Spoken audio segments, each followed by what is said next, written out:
championship aspirations are out the window for this team.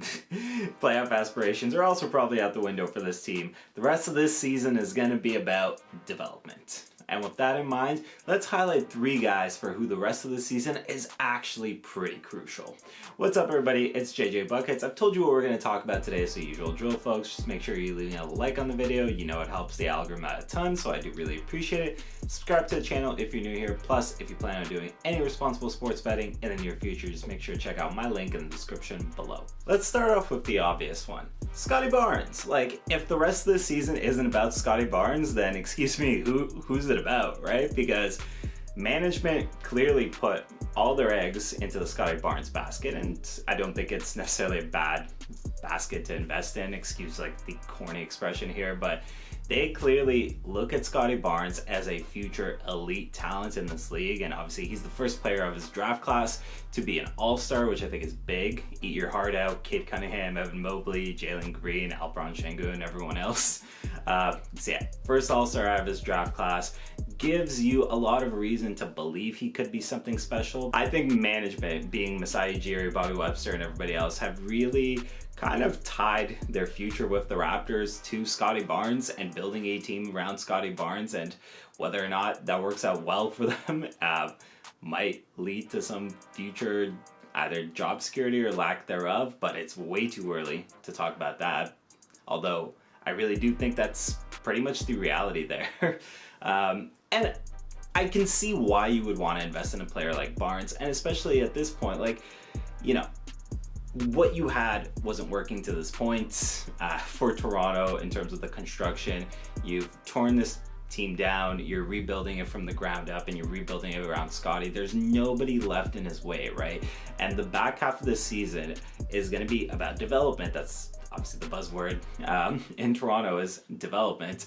And whose development is more important than Scotty Barnes? Nobody's, right? Like, there's no more, I don't want to say excuse, but there's nothing standing in his way in terms of, you know, being a high touches player and just seeing some of the roles offensively and offensive sets and other such that he could potentially see himself in. You know, maybe some sets that were run for Pascal Siakam, you look at Scotty Barnes and you think to yourself, hey, maybe we can run a few of those for him, see if that works out, or obviously design whole new sets around Scotty Barnes and just put him in position to succeed, and honestly even have a little bit of fun with it, right? Like, again, you're not really trying to push for the playoffs or anything this season, so you have the luxury of just experimenting with your offense, experimenting with the spots in which you can put Scotty Barnes offensively, and seeing what yields really positive results or where there's some real room to grow, right? Like, you had a lot of situations, say like, I really think of like Milwaukee with like Giannis and really letting him handle the ball, really letting him essentially run point for them. And I think about how much that developed Giannis as an offensive player. And I think, quite frankly, in terms of how raw Giannis was at one point and, you know, Scotty Barnes and who he is as a talent, I think Barnes is far less raw offensively and there's a lot more to work on. I know that's potentially maybe a little bit of a spicy take, but take it for what you will. So, you know, run some of those sets for him where you're really featuring him as the guy and really find a way to build that offense around him. Like, if that's not what the back half of the season is about, then what are we doing here? Speaking of development, Grady Dick is another big part of that, right? As far as the rest of the season goes. Grady Dick, for the most part, has kind of been like a slow burn when it comes to the season, in terms of, you know, he had a little bit of a shaky start in the sense that he really wasn't getting minutes, really was spending a lot of time in the G, and a lot of people were panicking, being like, oh my god, we drafted a bust, we drafted, you know, Grady Dick when we could have had like this and other player. And like, hey, don't get me wrong, as far as the back half of that argument goes, like, you can always look hindsight and find players after the pick where your team selected and go, yeah, you know what, we probably should have taken that player. And you know what, hindsight, it's always 20/20 with that kind of shit, so it is what it is.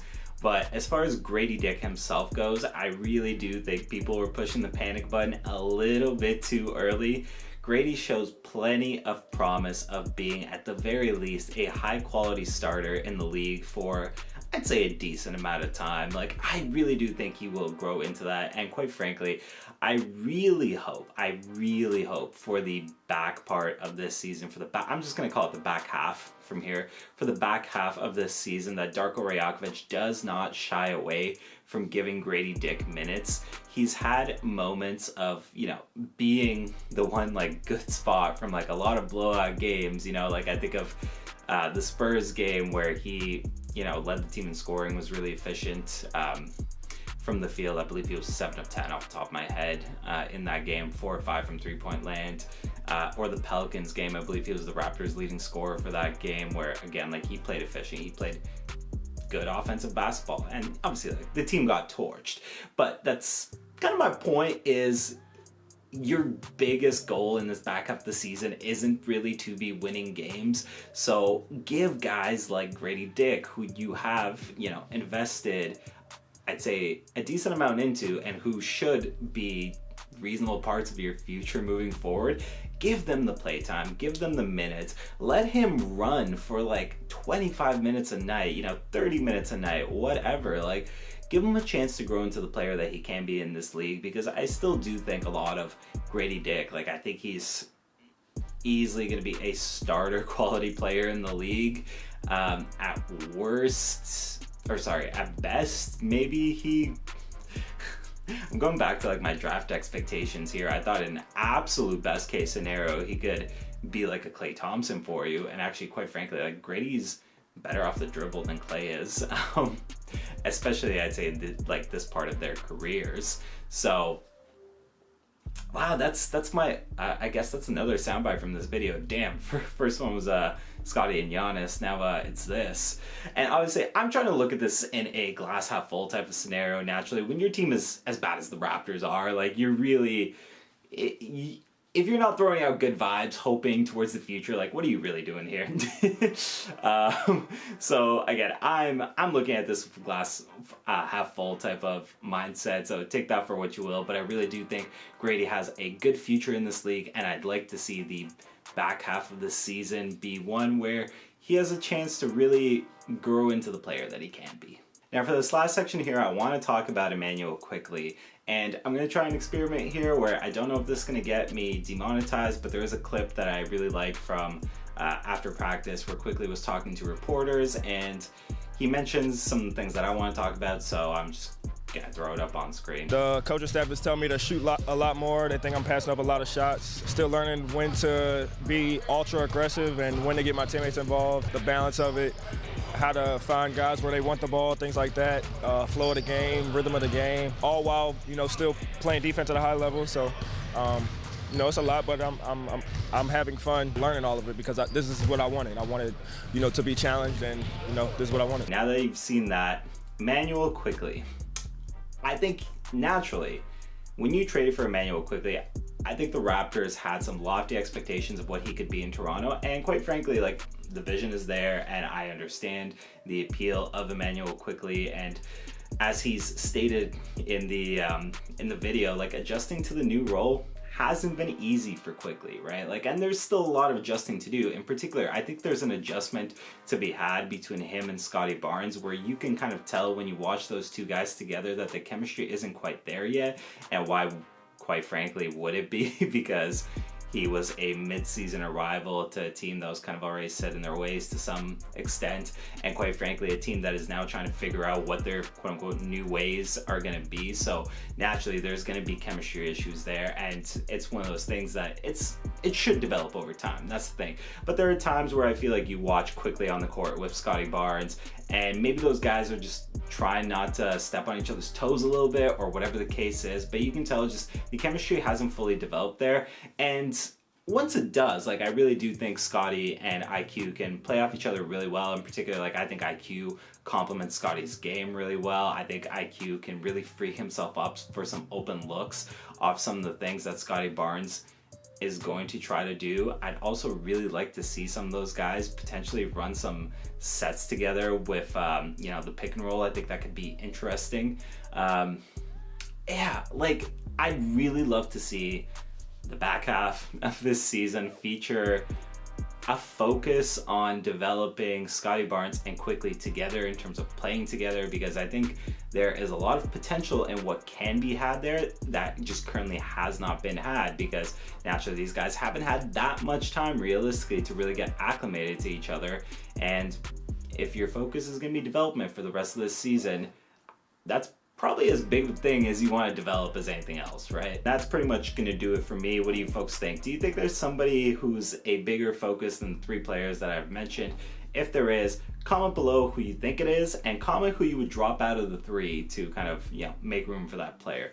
Other than that, brief housekeeping, I guess. I know I've talked about wanting to do draft stuff on this channel, and I am absolutely going to be doing some draft coverage. I just don't want to throw it out there half-cooked and, you know, kind of embarrass myself a little bit when it comes to, you know, looking at these prospects. Although to some extent, I'm sure that's going to happen anyways, because sometimes you just make a bad judgment call, right? Like you look at a player and like you fall in love with them, and then they end up being terrible. It just happens. It's the NBA draft. It literally happens all the time. That being said, what I'm saying is I don't want to put in a half-hearted effort to doing those, so I'm just taking my time with them a little bit, considering, you know, some of the schedules or schedule issues in general, I guess, that I have right now. They are coming. They're going to be on their way, but bear with me for a little bit once I sort everything out and once I have the time to actually sit down and give some of these prospects a proper look. Other than that, folks, usual drill at the end of these videos. If you're still watching, first of all, thank you. I do appreciate it. Subscribe to the channel if you're new here. Hit a like if you enjoyed this video. It really does help the algorithm out a ton, so thank you if you're doing it. Other than that, folks, it's been JJ Buckets. It has been an absolute pleasure, and I will see everybody next time.